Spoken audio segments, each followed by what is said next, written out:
Aku Rara Chan, mahasiswa pendidikan profesi konselor. Boleh sapa dulu, Kak? Halo teman-teman. Mental health literacy dari berbagi menjadi happy. Oke, generasi yang memiliki pemikiran yang cerdas. Yang medio itu juga salah satu ini ya. Ya, itu salah satu karakternya. Kurnia Triatmojo, sarjana. Halo, Assalamualaikum warahmatullahi wabarakatuh. Aku Rara Chan, mahasiswa pendidikan profesi konselor Universitas Negeri Semarang angkatan 2021. Di podcastku kali ini, aku akan bahas satu topik berkaitan dengan generasi masa kini. Dan untuk podcast keduaku ini, aku nggak sendirian karena di sini aku sudah ditemanin sama seseorang yang bakal ngobrol bareng kita beberapa waktu ke depan. Halo Kak Alif, boleh sapa dulu Kak? Halo teman-teman. Nah, beliau yang di sebelah saya ini adalah seorang guru BK di SMP swasta populer di Kota Palembang. Namanya Kak Alif Kurnia Triatmojo, sarjana psikologi. Kak Alif ini lulusan dari salah satu universitas terkenal di Indonesia, Universitas Gadjah Mada, jurusan psikologi. Sebenarnya kalau misalkan pengen kenalan sama Kak Alif, aku coba baca CV-nya, itu banyak banget prestasi dan track record yang mungkin nggak bisa aku sebutin satu persatu nih, karena emang ada segudang prestasi nih yang bakal ngabisin waktu kalau misalkan aku curhatin di sini, aku jelasin di sini. Tapi secara singkatnya, Kak Alif ini merupakan support team di Detection Ion Yogyakarta, Kak ya. Yep. Terus juga koordinator Islamic Training School dan founder Abata Training Center. Nah, Kak Alif ini salah satu aktivis kesehatan mental mungkin ya aku bilang ya di Kota Palembang. Dan kita bisa sampai kenal ini juga mungkin karena salah satunya adalah kegiatan aktivis dia itu yang cukup berimpact gitu, sampai pada akhirnya aku bisa kenal sama Kak Alif gitu. Senang banget ya hari ini ya bisa ketemu sama bareng. Bisa kenal sama Rara, bisa kenal sama Kak Alif gitu. Nah, untuk podcast kali ini seperti yang aku sebutin di awal tadi, kita bakal bahas mengenai generasi masa kini yang saat ini sedang berada pada usia produktif, apalagi kalau bukan generasi Z atau Gen Z atau Gen Z gitu. Jadi dari beberapa yang aku baca Kak ya, Gen Z ini sekarang populasinya itu sudah 2 kali lipat dari generasi X kalau di Indonesia gitu. Dan kebetulannya fakta uniknya gitu ya, antara Kak Alif sama aku saat ini sama-sama sedang menjadi guru bimbingan konseling gitu di sekolah. Dan kita sama-sama kelahiran 97-98 yang sama-sama berarti anak generasi Z gitu. Karena memang Gen Z ini sendiri kelahiran dari tahun 1995 sampai 2010. 2010. Betul. Sebenarnya yang uniknya itu apa? Yang uniknya itu adalah kita sebagai guru punya siswa yang juga dari generasi yang sama dengan kita. Jadi sama-sama nih ya, Gen Z semua ya. Karakteristik kita sama, ciri khas kita sama, tantangan kita sama. Tapi sebenarnya yang bagusnya itu adalah kita mungkin bisa lebih mengerti Kak ya sama siswa-siswa kita. Lebih menyelami, bisa juga lebih memahami, betul. Oke, nah itu dia sedikit intermezzo nih untuk podcast kali ini. Nah, karena di sini posisiku cuma sebagai announcer atau sebagai hostnya podcast doang, jadi yang harusnya lebih banyak sharing, lebih banyak cerita itu adalah Kak Alif. Nah, langsung aja kita masuk ke sesi utama. Kak Alif mungkin mau opening statement dulu nih, sekalian perkenalan singkat juga mungkin ke teman-teman. Oke, so selamat sore, pagi, siang, malam, kapanpun kalian menonton gitu ya. Iya, untuk dimanapun kalian berada saat ini, di waktu apapun, pagi, siang, sore atau malam, ya kita sapa tetap semangat pagi ya. Jadi buat teman-teman, kita hari ini mau sharing tentang Gen Z ya Raya. Iya, tentang Gen Z. Bicara tentang Gen Z, sebelum kita bahas banyak tentang Gen Z sih Ra, saya ada satu slogan yang unik nih Ra, tentang mental health literacy. Iya. Jadi kalau di zaman sekarang ini, saya rasa sendiri ya kayaknya penting banget untuk kita ngobrolin tentang kesehatan mental, tentang ketahanan jiwa kita untuk menghadapi banyak perubahan. Jadi sebenarnya sederhana, slogannya kalau saya teriak mental health literacy, jawabnya dari berbagi menjadi happy. Dari berbagi menjadi happy. Ya, kita coba ya, kita coba tes semangat dulu nih teman-teman. Mental health literacy dari berbagi menjadi happy. Oke. Kenapa saya bilang seperti itu Ra? Sebenarnya unik ya, dengan kita tuh berbagi, dengan kita sharing, dengan kita caring, kita tuh bisa merasakan kepuasan batin. Dengan kita tuh memberikan sesuatu yang kita rasa miliki, ya. Ada suatu hal yang menjadi satu penguatan. Kalau di bahasa psikologinya reinforcement. Nah, reinforcement ini penting banget ya dari segi ilmu atau mungkin dari segi pengalaman. Ketika kita sharing ulang, ceritakan ulang, semakin kita repeat, kita ulangi, itu akan jadi masuk ke alam bawah sadar. Nah, itulah kenapa penting banget untuk kita berbagi. Dan ternyata dengan kita berbagi, kita bisa menjadi happy. Kenapa? Oke. Ada salah satu hormon yang menyebabkan kebahagiaan. Salah satunya dopamin. Nah, hormon dopamin ini bisa membuat seseorang itu bahagia karena dengan cara sharing tadi. Dia melihat ketika kita sharing, kita berbagi, dia merasa lebih bahagia, membantu orang, ada satu energi yang membuat dia juga bahagia. Jadi ternyata faktanya energi positif itu menular ke orang lain. Makanya sampai hari ini saya sendiri kalau misalnya ditanya, Kak, nama panggungnya apa ya? Saya sering bilangnya Alif Positif. Alif Positif. Jadi sebenarnya dari situlah salah satu latar belakang kenapa kalau misalnya ditanya nama panggung atau mungkin panggilan, kalau tadi ada Rara Chan nih ya, saya mungkin lebih akrab dipanggil dengan istilah Alif Positif. Karena tadi ya harapan saya dengan kita sharing suatu hal yang positif, karena ya kita udah tahu nih di luar sana udah banyak distraksi, informasi-informasi yang negatif, yang membuat kita kadang ke-distract, kadang juga kita overthink dengan hal-hal itu. Ya itu udah jelas fakta. Tapi apakah kita akan semakin memperkuat hal negatif tersebut? Saya rasa nggak mesti ya. Jadi buat teman-teman, berusahalah untuk temukan your inner circle ya, untuk bisa menambah informasi tentang hal-hal positif seperti itu. Nah, hari ini bicara tentang generasi. Jadi kalau misalnya bicara tentang generasi, Gen Z ini sangat penting ya untuk kita pahami bersama, karena saya dan Rara juga dari Gen Z. Jadi intinya ada sebuah penelitian dari Cooper Smith pada tahun 2000, dia meneliti bahwa ini bicara tentang generasi. Nah, generasi itu suatu istilah untuk menerjemahkan seseorang itu lahir di tahun berapa.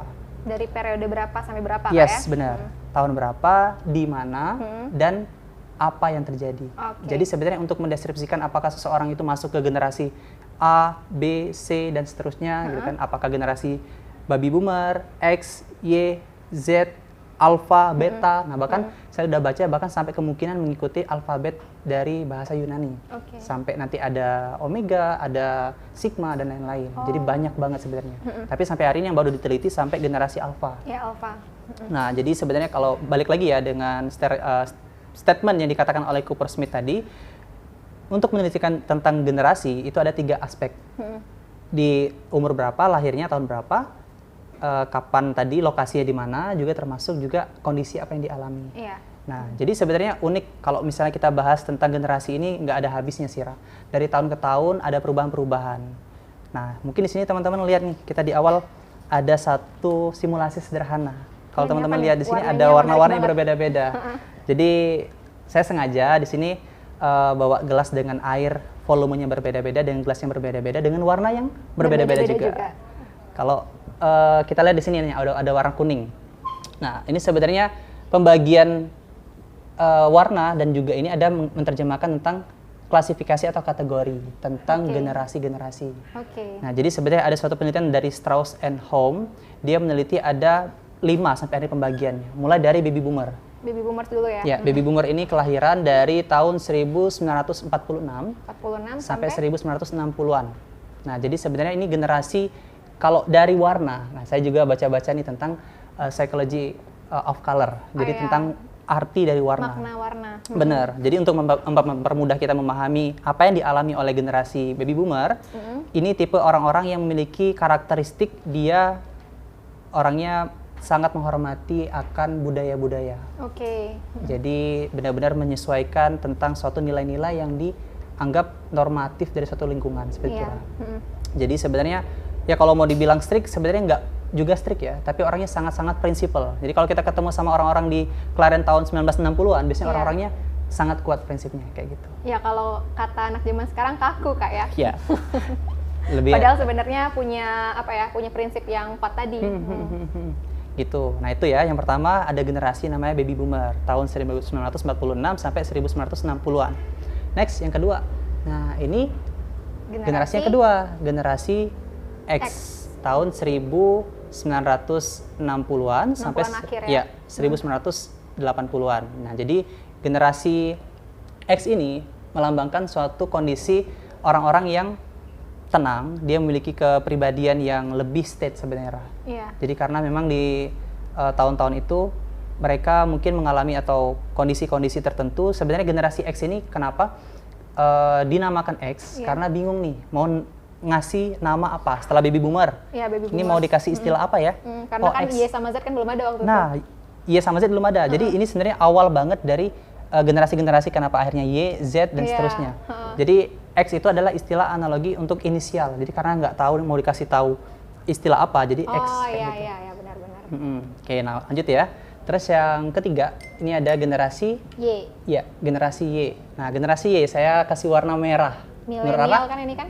Ya, benar. Iya. Generasi Y ini masuknya dalam generasi milenial. Jadi warna merah itu yang saya artikan adalah melambangkan keberanian, Iya benar.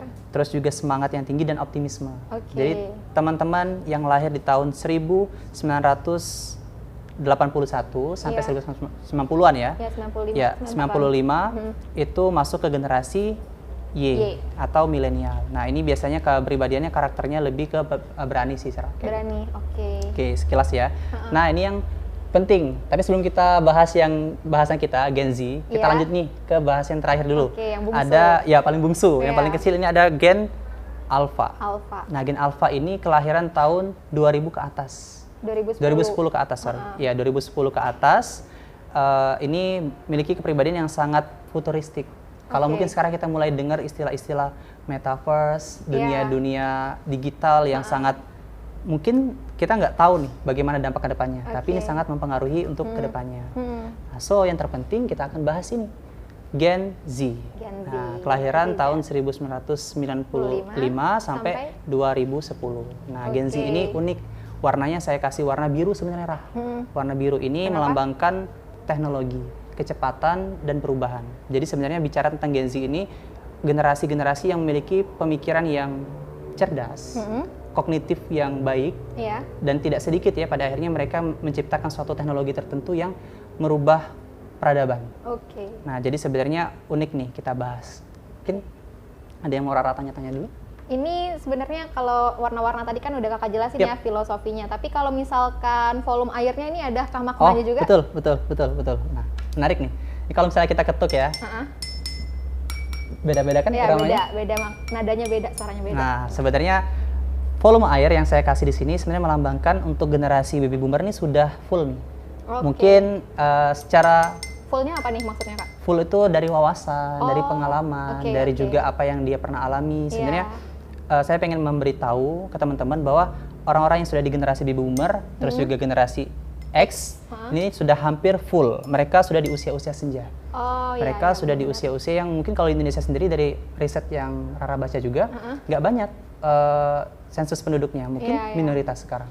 Generasi baby boomer dan generasi X. Oke. Nah, itu. Jadi kenapa yang ini kedengaran sangat menyaring? Iya, Nah, karena sebenarnya saya nyaring pengen suaranya. kasih ada istilah kan mungkin ya saya rasa mungkin nggak terlalu berkaitan Iya. tong kosong nyaring bunyinya. Oke. Sebenarnya kalau dulu kita sering dengar ya Iya, tong kosong nyaring bunyinya, peribahasa. peribahasa kayak gitu. Nah, tapi kalau saya artikan di sini bukan kosong wawasannya, tapi lebih tepatnya generasi Z yang saya artikan di sini cuma terisi 1/3 dari Iya. volume gelasnya. Sebenarnya pengen memberikan tahu bahwa banyak hal-hal yang belum terisi dari generasi Z ini sendiri.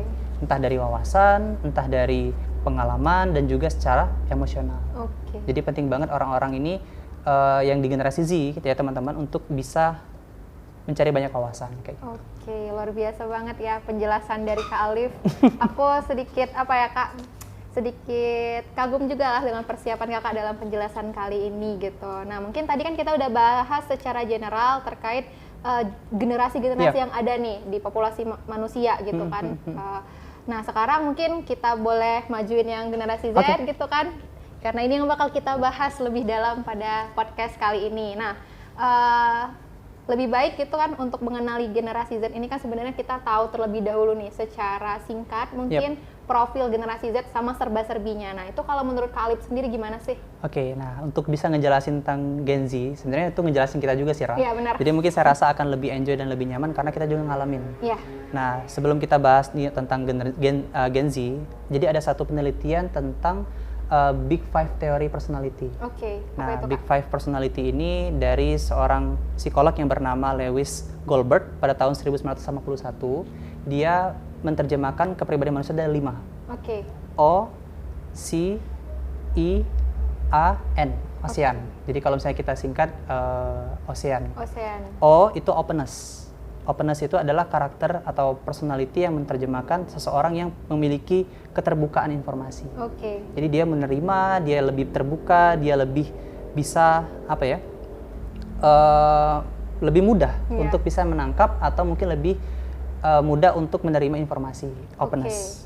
Yang kedua, conscientiousness atau kesadaran. Nah, C ini menerjemahkan tentang tipe orang-orang yang dia bertanggung jawab. Kepribadian yang menerjemahkan tentang keahlian tertentu atau profesionalitas. C. Terus E ini extraversion.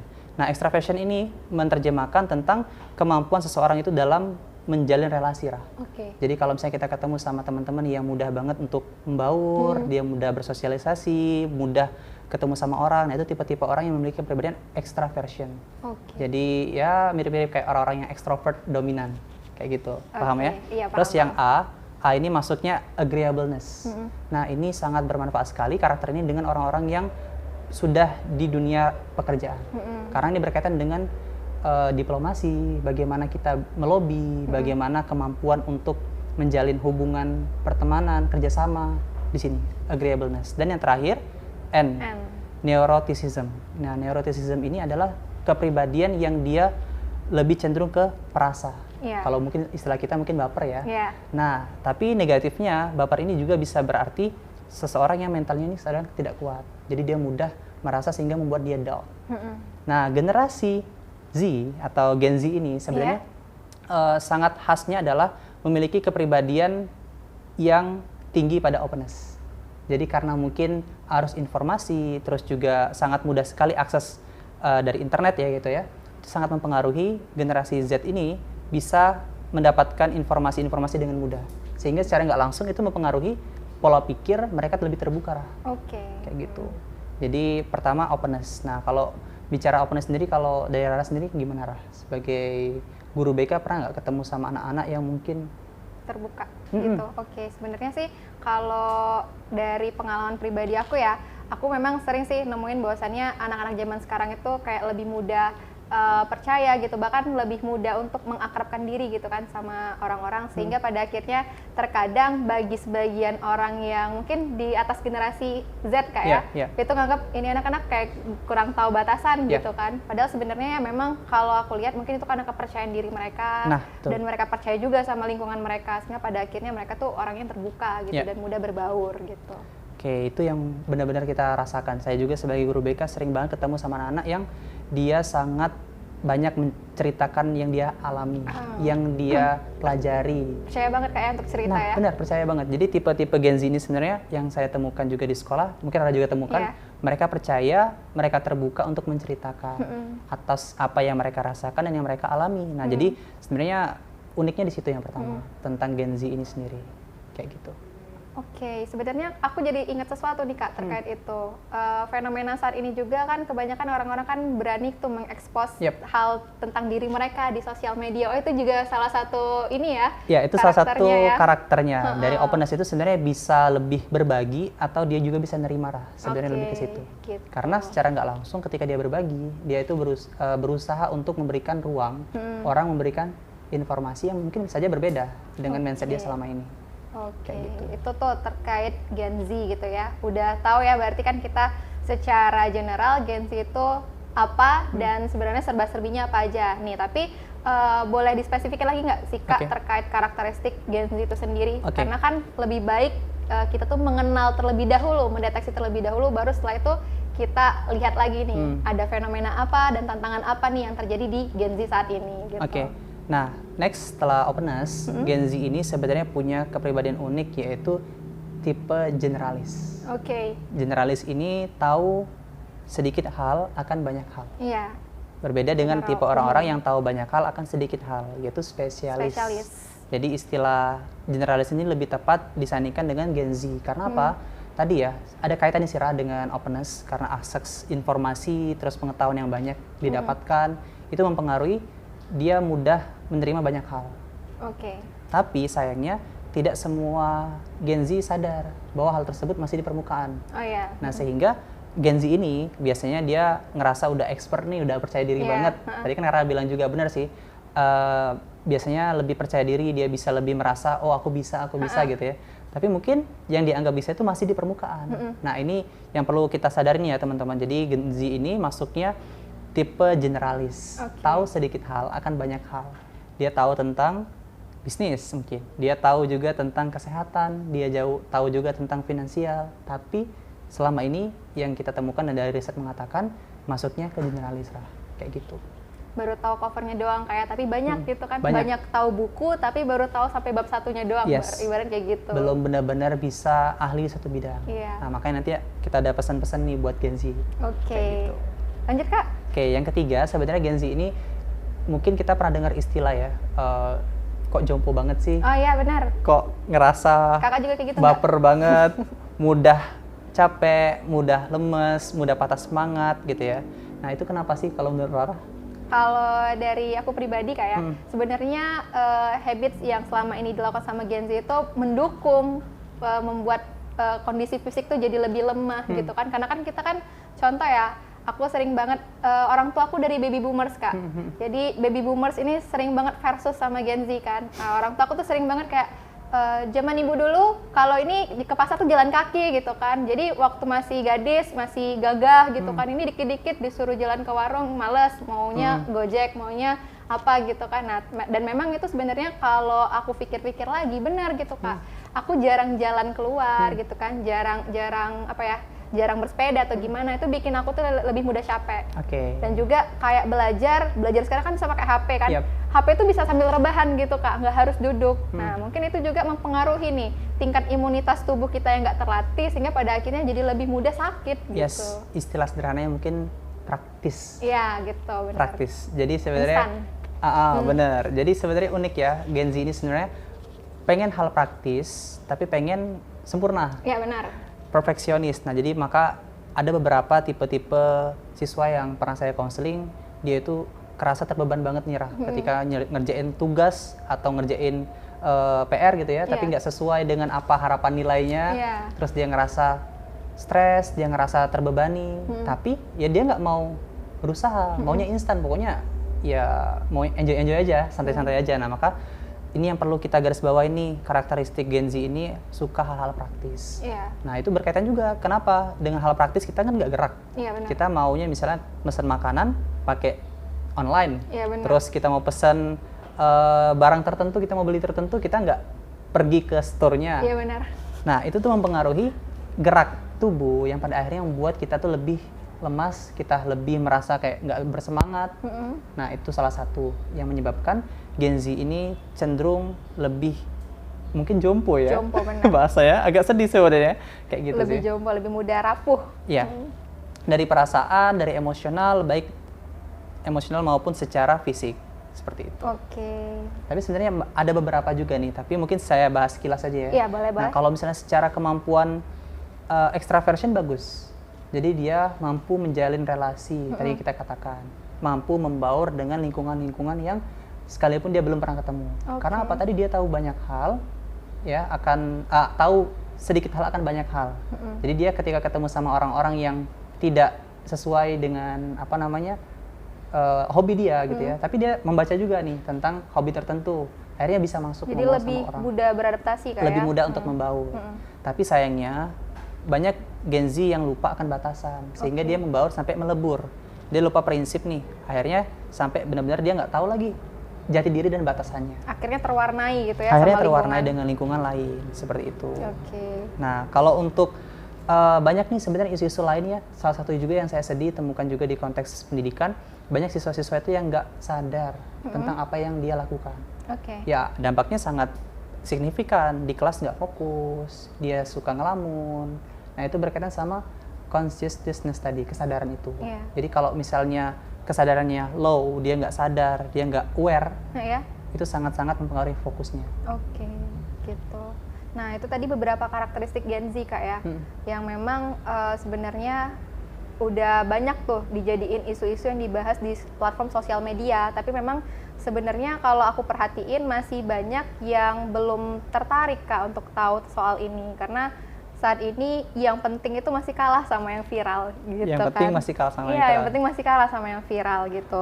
Nah Kak, terkait tadi kan sebenarnya di awal Kakak udah cerita ini terkait generasi-generasi yang ada gitu kan. Yap. Tapi kalau misalkan kita ingin mengulik nih perbedaan antara Gen Z dengan generasi lain, dalam artian di sini Gen Z-nya yang lebih dicondongin, yang lebih ditonjolin, apa tuh perbedaannya? Oke. Positif atau negatifnya nih? Boleh keduanya? Oke. Biar kita imbang ya. Kita mungkin mulai dari yang negatifnya ya. Iya. Ya, yang negatifnya dari fokusnya tadi. Sebenarnya fokusnya. ketika Gen Z ini mudah sekali mendapatkan informasi banyak dari berbagai macam sumber, dia merasa terlena, mudah ke-distract. Oh iya. Nah, ini sangat khas sekali saya rasa ya. Karena mungkin di beberapa kesempatan juga saya ngalamin nih. Jadi kita berusaha untuk mengetahui banyak hal, kita baca-baca banyak literasi, tapi kita nggak fokus mau jalani yang mana, sehingga ketika kita diajak diskusi lebih dalam, lebih profesional, kita nggak bisa ngikutin. Oh iya. Nah, itulah yang jadi salah satu negatifnya ketika Gen Z bersanding sama baby boomer misalnya, atau mungkin bersanding sama generasi X yang mungkin saat ini mereka sudah jadi atasan-atasan di perusahaan, jadi benar-benar terasa. Nah, itulah yang jadi pandangan stereotip negatif pada akhirnya. Oh, Gen Z anak muda nggak tahu banyak hal. Mungkin ada istilah-istilah yang mungkin punya stereotip negatif tentang Gen Z ini sendiri. Iya. Karena itu dampaknya. Nah, kalau sisi positifnya, dia sangat melek akan teknologi dan perubahan. Oke. Jadi ketika Gen Z ini disandingkan dengan hal-hal yang bersifat platform masa kini, Gak gagap Kak ya? tentang sosial media, tentang kreativitas, tentang seni, saya rasa Gen Z lebih unggul dibandingkan generasi-generasi sebelumnya, bahkan generasi setelahnya nanti. Karena dari Gen Z inilah yang membuat produk-produk apa yang akan mungkin Gen Alpha alami.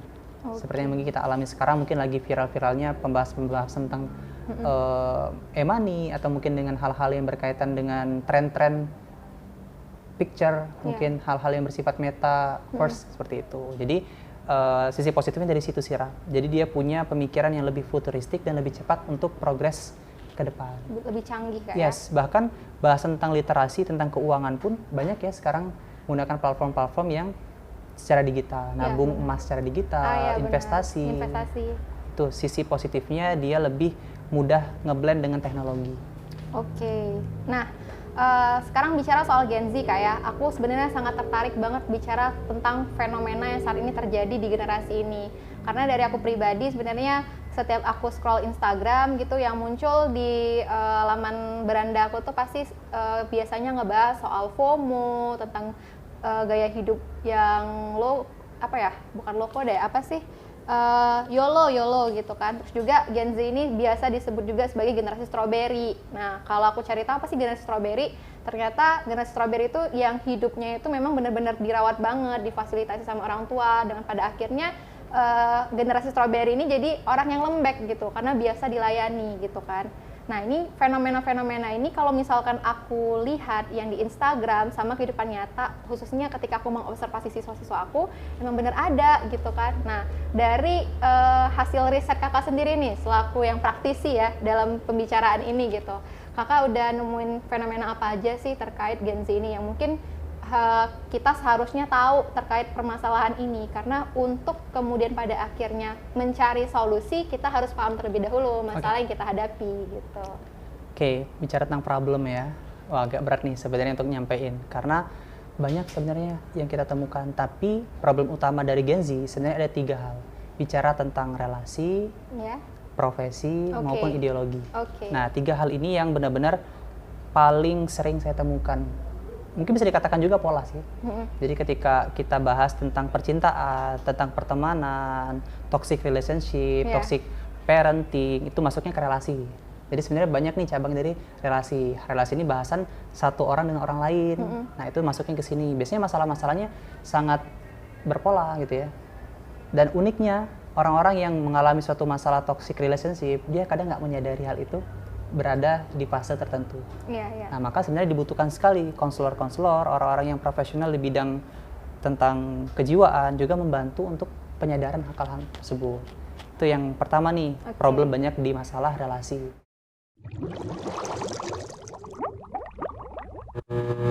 Nah, problem yang kedua nih, Rah, bicara tentang profesi. Iya. Jadi yang saya temukan walaupun sebagai konselor SMP, saya juga pernah konseling anak kelas 12 dan mungkin Rara juga pernah nemuin ya anak kelas 12 yang mungkin masih bingung akan minat dan bakat, terus juga potensi diri terbaiknya. Yang kalau misalnya kita tanya apa skill kamu, skill itu kan suatu hal yang kalau kita disandingkan sama orang lain kita bisa lebih percaya diri, kita lebih. Iya, benar. Jadi satu nilai plus dari seseorang tersebut. Kelebihan. Nah itu masih bingung kadang untuk masalah tentang profesi. Nah yang ketiga ini bicara tentang ideologi. Nah ideologi ini adalah prinsip-prinsip, terus nilai-nilai ketuhanan, tentang value kehidupan yang seharusnya dia miliki. Tujuannya sangat penting. Kalau orang nggak punya ideologi ini, dia sangat mudah sekali untuk terbawa arus. Nah maka sebenarnya banyak yang saya temukan di sini biasanya tipe-tipe remaja, tipe-tipe teman-teman nih yang dia tidak berprinsip, dia tidak tahu batasan, sehingga niatnya sih membaur, tapi bukan membaur aja, tapi sampai melebur kayak gitu. Nah jadi dari tiga ini sebenarnya yang sangat sedih yang ketika saya temukan konseling, misalnya masalah tentang ideologi, dia nggak tahu batasan, dia nggak tahu prinsip dan nilai dirinya. Belum ada pegangan kayak. Belum ada pegangan nilai-nilai seperti itu. Ini berarti orang-orang yang muda banget buat dicuci otaknya, brainwash dimanipulasi sama orang-orang kayak gitu kan, berarti kayak gitu. Oke. Ada lagi Kak mungkin fenomena yang bisa dibahas? Fenomenanya kalau secara umum saya rasa untuk Gen Z tiga hal ini ya yang sering kita temukan ya. Sebenarnya unik ketika memang kita mau bahas lebih lanjut, ya nggak jauh-jauh dari tiga ini, tentang relasi, tentang profesi, dan tentang ideologinya sendiri. Gitu. Sama ya kalau untuk tadi ya Rara sempat bahas juga tentang Instagram. Instagram ini sebenarnya salah satu platform media sosial yang ada riset dan ini sangat bahaya untuk kesehatan mental. Apa tuh Kak? Karena dari Instagram ini kan yang dipost foto dan video ya tentang pencapaian pastinya, hal-hal yang menggembirakan, hal-hal yang membuat kita itu ngerasa ada kepuasan ketika kita post atau kita buat SG atau apa gitu pencapaian kita ya soalnya.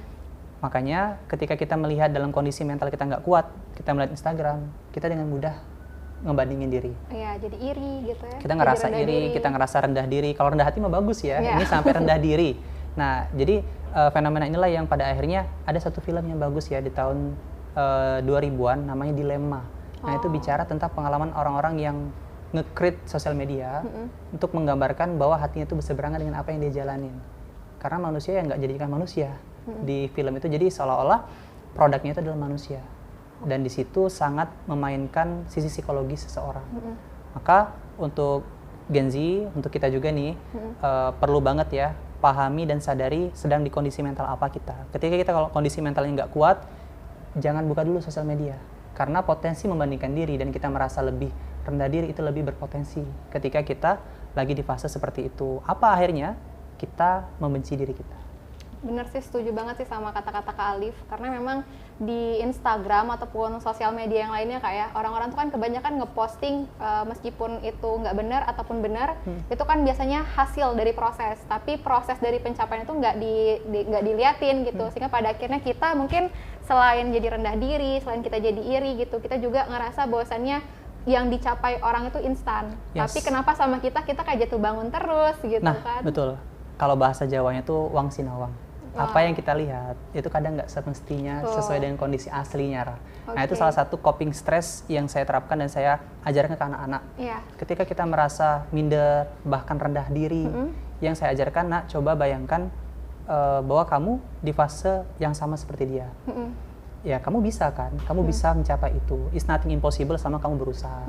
Tapi bisa jadi juga kalau kamu bayangkan yang kamu rasakan di posisi dia, kamu akan tahu bahwa satu pencapaian butuh pengorbanan.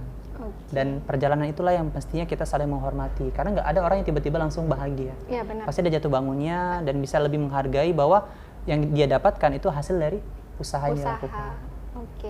Nah Kak, aku sedikit punya pertanyaan nih Kak ya. Tadi kan Kakak sedikit ngasih tips nih, kalau misalkan kita lagi dalam posisi ngedown gitu, ntar dulu deh kita akses sosial medianya. Tapi kan sedangkan di masa saat ini untuk aku pribadi pun kayak dikit-dikit tuh nggak buka handphone gitu, bahkan ya minimal lah ya 1 jam sekali tuh ngecek HP gitu.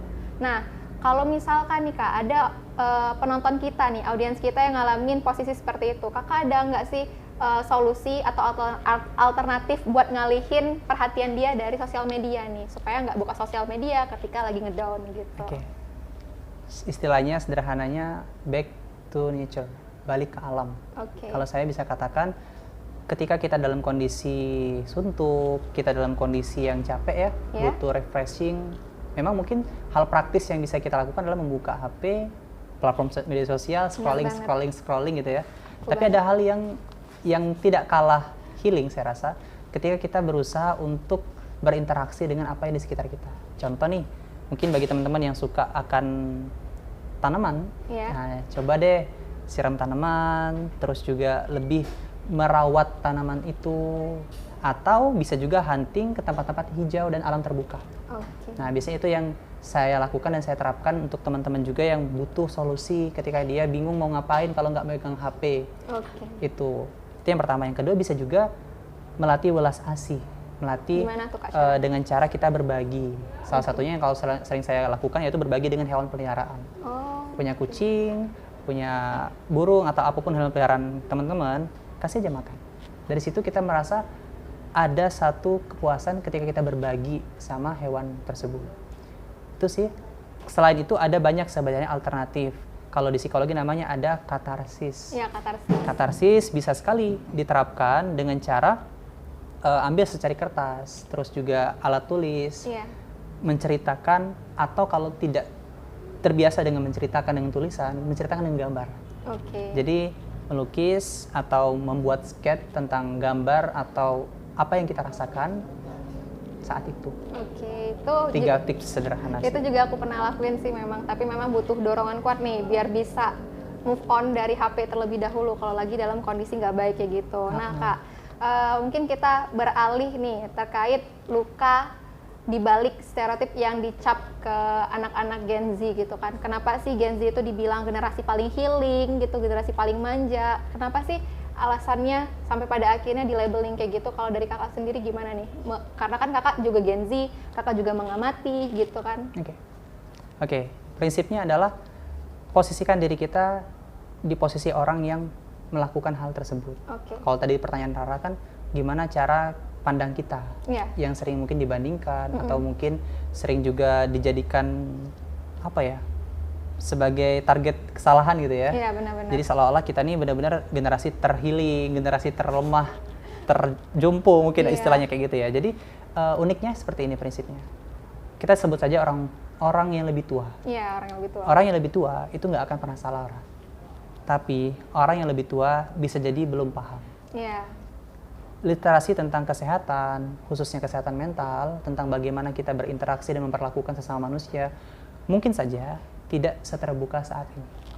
Hal tersebutlah yang membuat orang-orang di zaman generasi sebelum-sebelum kita dengan mudah sekali memberikan justify atau stereotip yang mungkin dirasa tepat, tapi bagi kita yang mungkin sisi perasa, sudah saya katakan tadi ya, kita tipe-tipe Gen Z ini orangnya perasa, mudah baper gitu, merasa dihakimi kan, merasa dihakimi. Nah, sebenarnya tadi berusahalah untuk posisikan diri di posisi orang tersebut.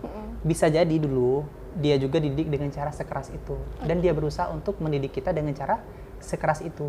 Padahal berbeda-beda. Setiap generasi punya pendekatan dan cara untuk mengedukasi dengan berbeda-beda. Maka sederhananya selalu posisikan diri kita di posisi orang yang melakukan hal tersebut. Itu sih. Jadi intinya kalau kita udah merasakan ya, dan kita juga nggak bisa ya bilang bersikap bodoh amat atau juga mendengarkan semua perkataan. Ada hal-hal yang perlu kita dengarkan, ada hal-hal yang perlu kita terima, bahkan ada hal-hal yang perlu kita terapkan, tapi nggak semua hal itu perlu kita lakukan. Coba dengerin aja. Kewajiban kita mendengarin, tapi untuk melakukan itu akhirnya terseleksi dengan prinsip. Makanya tadi penting untuk Gen Z penuhi value diri. Itu sih. Itu juga sih sebenarnya aku sedikit cerita Kak ya. Jadi memang benar beberapa siswa yang cerita sama aku gitu kan, memang mereka kayak ngerasa kenapa sih pola asuh kedua orang tuanya tuh kayak gitu, dan mereka sering sekali menyalahkan hal tersebut gitu. Itu jadi kambing hitam mereka. Kenapa sih aku saat ini nih jadi anak yang murung, jadi anak yang introvert, jadi anak yang keras kepala? Itu karena memang didikan dari orang tua aku kayak gitu. Dan aku juga mencoba sih kayak kata Kak Alif tadi, memahamkan kepada mereka, bisa jadi gitu kan, kenapa pola asuh orang tua kita seperti itu? Ya karena memang pada masa itu edukasi tentang parenting itu masih sedikit gitu, dan juga karakter mereka yang keras gitu, itu kebanyakan mungkin terbentuk karena waktu itu mungkin kalau misalkan orang tuanya baby boomers kayak aku kan, orang tua aku baby boomers, itu orang tua yang lahir dan hidup pasca perang gitu kan. Ada juga yang mungkin generasi X itu zamannya Orde Lama, Orde Baru, pernah Krismon, adanya kayak kejadian G30 SPKI kayak gitu kan, yang bikin mereka mungkin punya traumatis juga. Betul, gitu. Dan betul. Memang bedanya dengan kita saat ini, kita udah terfasilitasi nih terkait kesehatan mental gitu kan, edukasi, sedangkan mereka waktu masih minim gitu. Makanya prinsipnya adalah memaafkan. Ya, kadang memaafkan itu nggak selamanya untuk orang yang melakukan kesalahan, Memaafkan itu fungsinya untuk kita melepaskan. Nah, yang jadi beban nih gini, tadi Rara udah sampein ya, generasi baby boomer mungkin dengan traumatik peperangan, generasi X, Y mungkin di Orde Lama, generasi ya sebelum kita punya traumatik tertentu, yang pada akhirnya itu dibawa dan secara nggak sengaja atau nggak sadar terlakukan di pola asuh pada anak. Benar. Nah, tapi ini kita bahas sekilas saja ya, karena bicara tentang parenting, saya rasa ada yang lebih expert. Nah, intinya yang ingin saya sampaikan adalah ketika kita merasakan hal negatif, yang kita rasakan, yang kita alami, tolong putus di generasi kita. Pesan untuk Gen Z, kita merasakan hal yang sama, kita merasakan hal yang mungkin tidak nyaman, tapi tolong putus di generasi kita. Karena kita nggak ingin nih generasi Alpha, generasi Beta dan seterusnya mengalami hal yang sama. Karena itu siklus, Saya ngerasa hal tersebut akan jadi siklus sampai ada yang menyadari hal itu nggak baik, di-cut, dan dia melakukan perubahan. Memaafkan itu hal kuncinya, karena bukan untuk orang yang melakukan kesalahan, tapi untuk masa depan gitu. Ya, meskipun sulit ya, kebanyakan itu beberapa dari siswa aku tuh bilang kayak gini, Kak, yang lebih tua tuh kan mereka, harusnya mereka lebih ngalah. Nah, ini nih yang perlu kita ubah mindset kita terkait pola memaafkan itu apa, gitu kan. Banget. Oke nih, Kak, kemudian Gen Z ini kan masih usia muda-muda, Kak, ya sebenarnya ya. Range dari usia SMP ya, SMP kelas 1 12 tahun ya, sampai usia 26 gitu. Betul. Nah, berarti kan sebenarnya kalau misalkan kita matok usia kita paling lama itu 60-an sampai 70-an, masih panjang nih perjalanan kita ke depan gitu kan. Insya Allah kalau panjang umur kayak. Ya, amin. Udah jalan sepertiga ya, cara ngomong-ngomong ya. Nah, tantangan Gen Z nih, Kak, ke depan nih, kita harus tahu nih, kita harus analisa tantangan kita ke depan supaya pada akhirnya kita bisa mengoptimalkan juga nih persiapan kita ke depannya gimana gitu. Gimana, Kak, kalau dari sudut pandang Kak Alif? Dari sudut pandang saya ada dua ya, tantangan kita adalah untuk mindful and menghadapi distraction. Nah, apa yang saya maksud mindful? Jadi karena ini bicara tentang informasi yang begitu cepat, kita banyak bisa akses informasi yang membuat kita tahu banyak hal nih, ya, sehingga kita kadang lupa fokus kita kemana. Nah, maka tantangan kita ke depan adalah bagaimana kita mengendalikan diri kita agar kita menyadari yang kita lakukan, yang kita hadapi, yang kita kerjakan, kita sadari itu tantangan banget.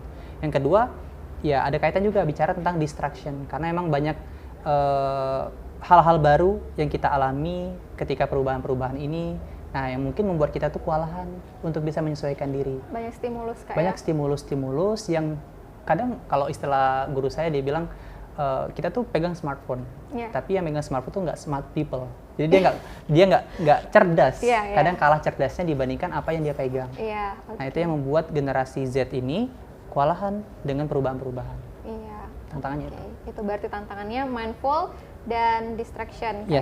Nah, untuk menjawab tantangan ini maka butuh juga nih kelebihan-kelebihan yang perlu kita kembangin gitu kan. Nah, dari hasil riset Kakak atau pendapat Kakak pribadi nih, kayak apa sih keberkahan yang dimiliki sama Gen Z gitu kan, sehingga pada akhirnya kita bisa survive nih sama keadaan-keadaan kedepannya gitu. Untuk kekuatan atau mungkin bisa dikatakan strength-nya kita ya, yang tadi ya saya katakan openness. Kita punya kemampuan untuk lebih terbuka akan banyak informasi dan mindset kita lebih terbuka. Jadi sebenarnya ini gunakan penting banget untuk kita tadi ya, ketika kita volumenya masih kosong, 2/3-nya, berusaha untuk dekati orang-orang yang dengan volume yang lebih penuh. Maka pesan saya untuk generasi Z, seringlah bergaul dengan orang-orang yang lebih dewasa. Dewasa itu nggak bicara tentang umur, tapi dewasa itu bicara tentang bagaimana mental dan penerimaan diri. Nah, banyak memang orang yang umurnya sudah tua tapi nggak dewasa-dewasa.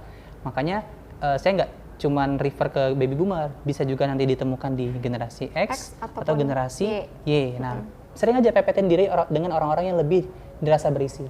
Ya, mungkin dia bisa kasih sesuatu, terus dikasih lagi oleh generasi X, di generasi baby boomer juga dikasih.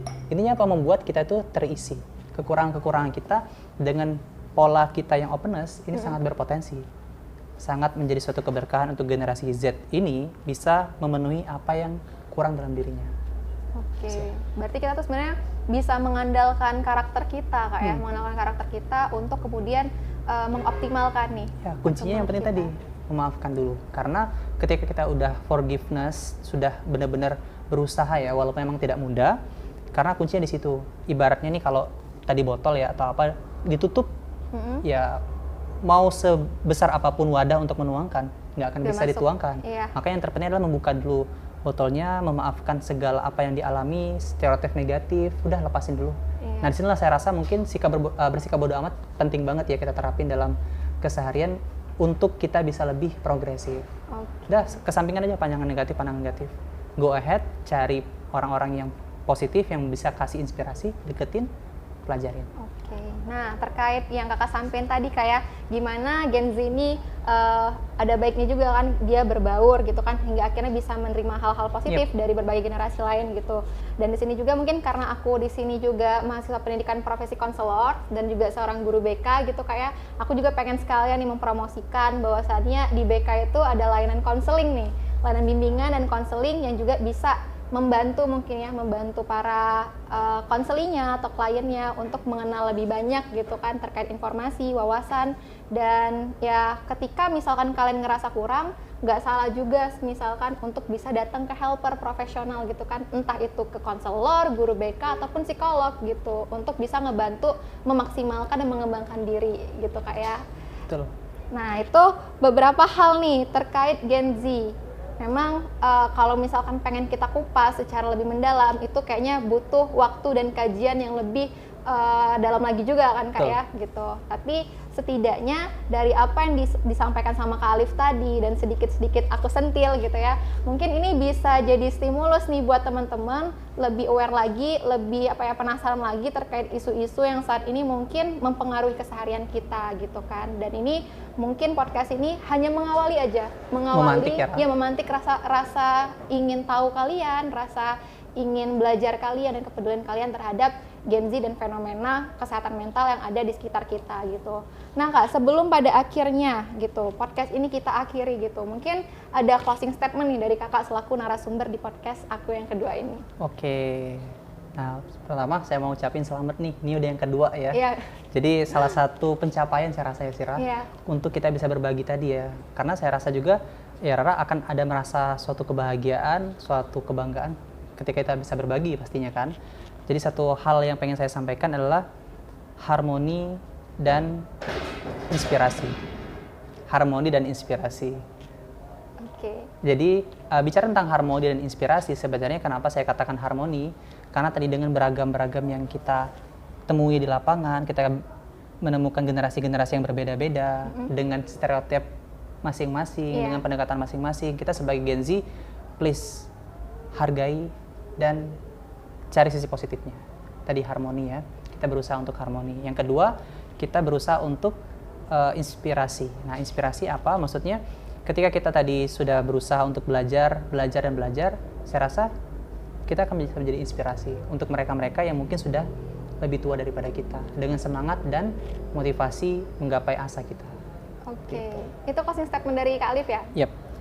Nah sangat menarik ya sebenarnya ngebahas tentang Gen Z ini. Aku sendiri yang bagian dari Gen Z dan juga sebenarnya ya tentunya sebelum podcast ini pun aku riset terlebih dahulu, tapi aku dapat banyak sekali wawasan baru, pandangan baru setelah dengar cerita dari Kak Alif gitu. Mungkin Kak sebelum pada akhirnya ditutup ya, yang pastinya aku ingin berterima kasih terlebih dahulu sama Kak Alif gitu, udah bersedia menemenin aku ngisi podcast kali ini gitu, dan juga tentunya berbagi tadi gitu. Aku sangat senang gitu mendapatkan banyak sekali ilmu gitu kan dari podcast ini gitu. Mungkin Kakak apakah ada yang pengen disampaikan sebagai pesan-pesan nih atau panggilan nih kepada para audiens kita nih? ada 3 hal yang ingin saya sampaikan kepada teman-teman semua bicara tentang what's next atau call to action after kita sharing-sharingnya. Yang pertama adalah kepo. Yang pertama itu kenali potensi. Kepo itu kenali potensi. Jadi untuk Gen Z kita harus kenali potensi terbaik kita, bagaimana cara kita bisa memaksimalkannya dan kita bisa merealisasikannya. Jadi nggak cuma di otak tapi kita sampai action. Kepo. Yang kedua, jaim. Nah, jaim bukan jaga image ya? Bukan jaga image. Jaim di sini adalah jaga silaturahim. Jadi berusahalah untuk jaga circle-circle positif yang membuat kita lebih baik dan lebih baik lagi. Maka temukan itu segera dan bisa membuat kita lebih baik lagi ke depannya.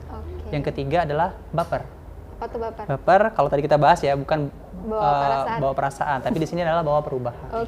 Dengan semangat kita, informasi-informasi dan teknologi yang kita kuasai, saya rasa kita bisa banyak membawa perubahan-perubahan ke arah positif ke depannya.